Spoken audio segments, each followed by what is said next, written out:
Just be glad for all you have that's in today.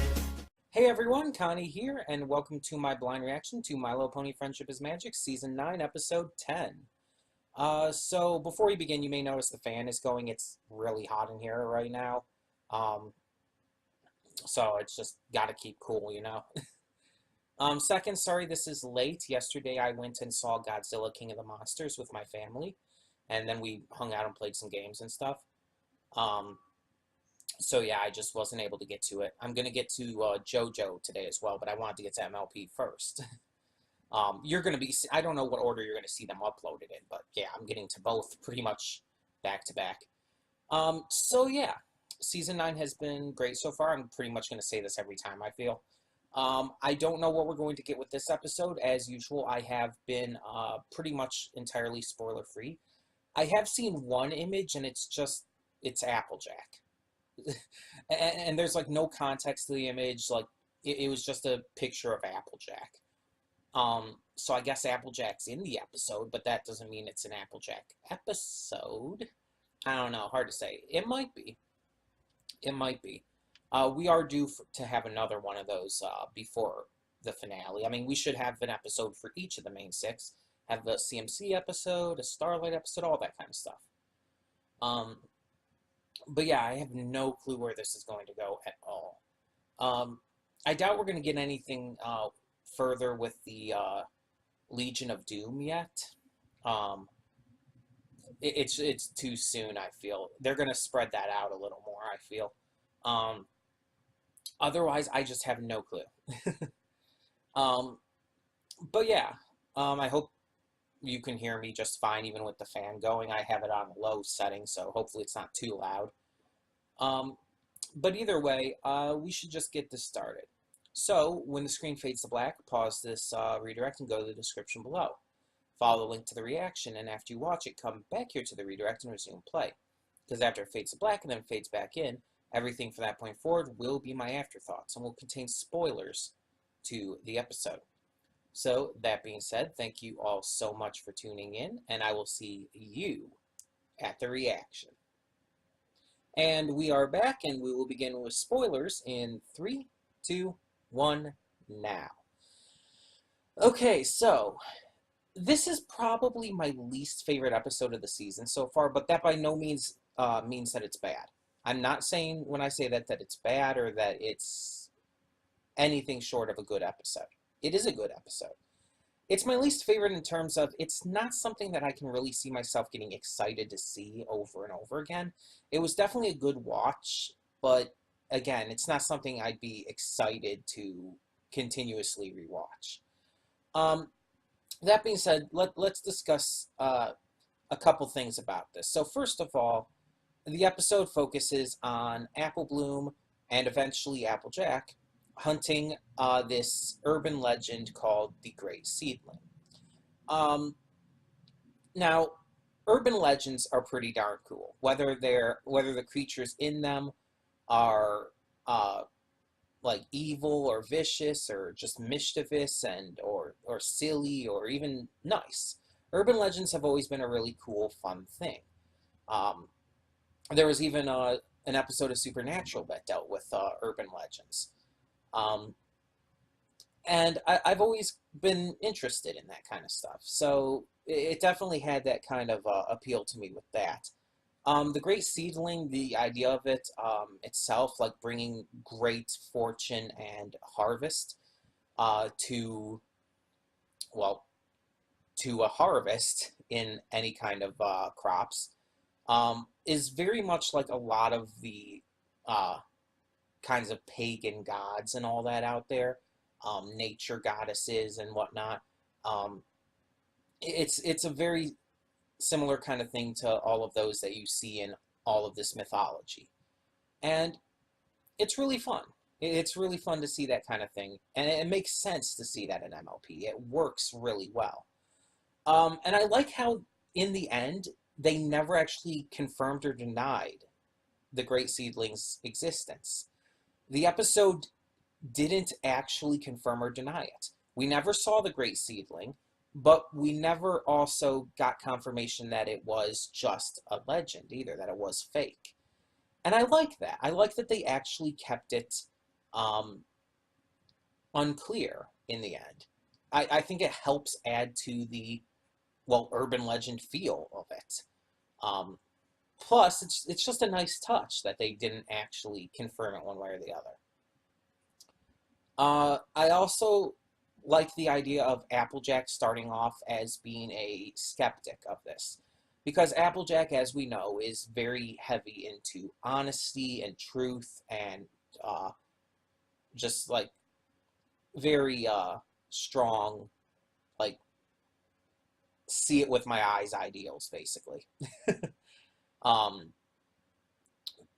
and there's nothing inherently wrong with that, but it's like we kind of find out that she lost her imaginative side because of a bad experience when she was young, when she was hunting the great. Now its name. Why does its name just escape me? I just mentioned it multiple times.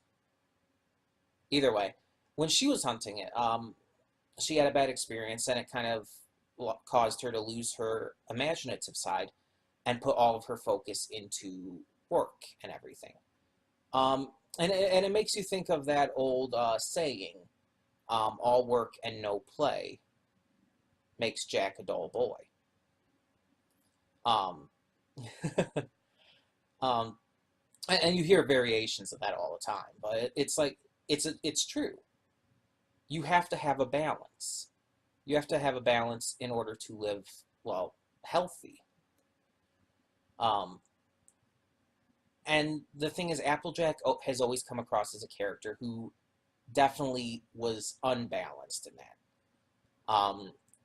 And there's nothing inherently wrong with like having value and putting forth effort into all of her work, but it's caused her to close herself up in a lot of ways, as we see in this episode.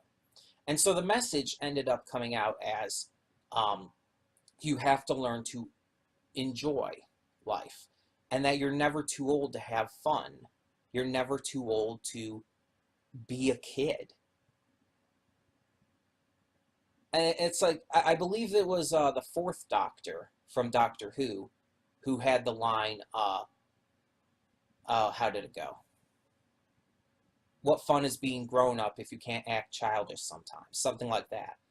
And it's like, I've always actually, even though I'm not a big fan of the fourth Doctor in comparison to a lot of the other ones, I've always liked that line because I think it's a fantastic ideal to have.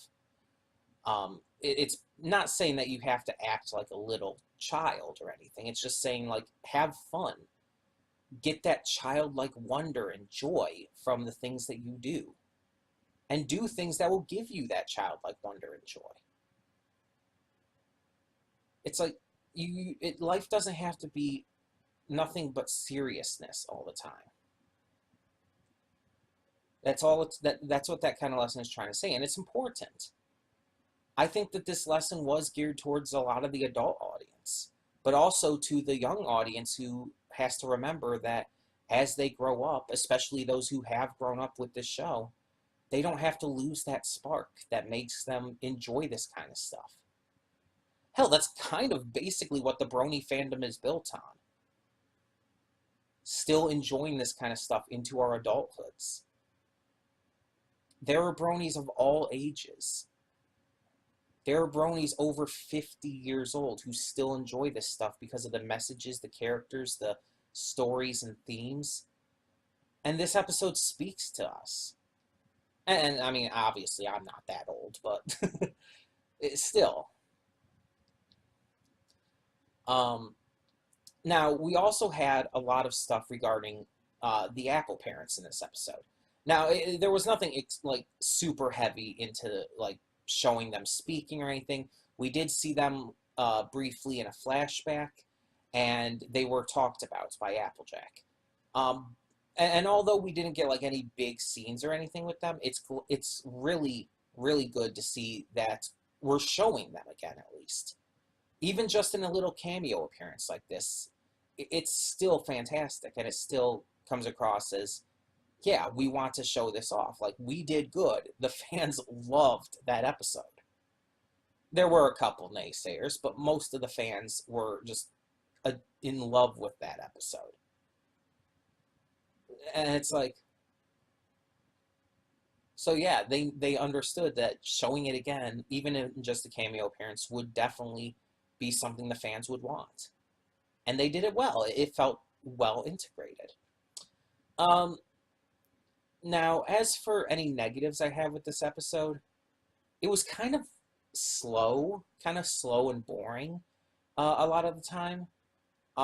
Applejack's skepticism, while completely in character for her, just was really, for me personally at least, was really hard to enjoy, to watch at least, which is why I said at the beginning, this isn't an episode I'm going to be able to see myself watching over and over and over, like some of the other ones this season. And all in all, this episode felt extremely isolated to the point where I don't feel it was. It didn't feel like it needed to be an episode. Like there's a lot of episodes that feel like, okay, this is good. This is something we kind of wanted to see. This is something we wanted to see, this kind of stuff expanded upon. And it's like, again, I liked some of the stuff they showed in this for sure, but it didn't feel like it was necessary. It felt like it was just kind of random. And on top of that, it just felt like it was a little old. Let me explain. It feels like this would have been a better episode for season 4. It just feels like this. It just feels too late to have this kind of episode. I don't know. It just feels like this episode would have made more sense in an earlier season, like 4 or 5. It doesn't feel like a season 9 episode to me. This is the final season of MLP until Generation 5. But for Generation 4, it's the final season. We want these episodes to do some big stuff. And this was a great episode for Applejack and Applebloom's relationship and their bonding and everything. And to show that, yes, Applebloom she's not just a kid anymore. She is growing up. And that's all great and all. But it didn't feel like a season 9 episode to me. It didn't feel like it was special enough to be a final season episode. And again, it wasn't bad. I'm not saying any of this to say that the episode was bad. It wasn't. It was good. But compared to the other episodes we've had this season, it doesn't stack up, and it's a little disappointing in that way.